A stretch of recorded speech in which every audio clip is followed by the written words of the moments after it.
Mit navn er Johanne, jeg er 20 år gammel og kommer fra Viborg i Danmark.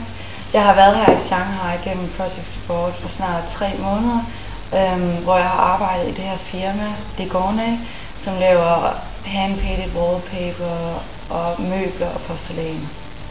Jeg valgte businessprogrammet, fordi så vidste jeg, at jeg måske kunne få et placement, hvor det var, at jeg kom til at arbejde med møbler, som er muligvis den vej, jeg gerne vil gå i fremtiden.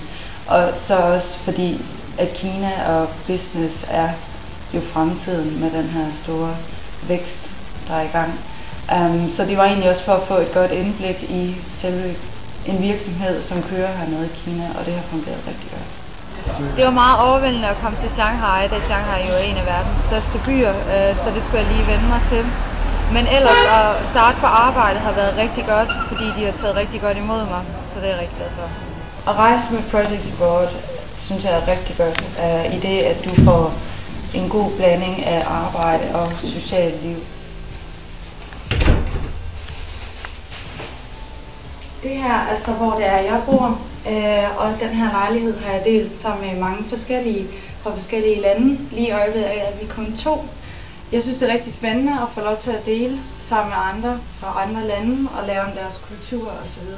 Det har helt klart været plus. Den største udfordring har været forventninger til mig fra kontorets side. Hvad de forventede af mig, hvor meget jeg kunne arbejde, da jeg kun har en gymnasiel uddannelse og ikke en egentlig uddannelse. Men det har gået rigtig, rigtig fint. Et råd vil nok bare være at springe ud i det. Uanset hvilket placement du får, så lærer du noget af det i det. Hvis du ikke får det, som du gerne vil have, eller du ikke får nok arbejde, eller således, så lærer du også noget af det. Så lærer du, at det ikke er den vej, du skal gå, og opdager måske andre veje, du skal gå. Jeg er rigtig glad for mit arbejde.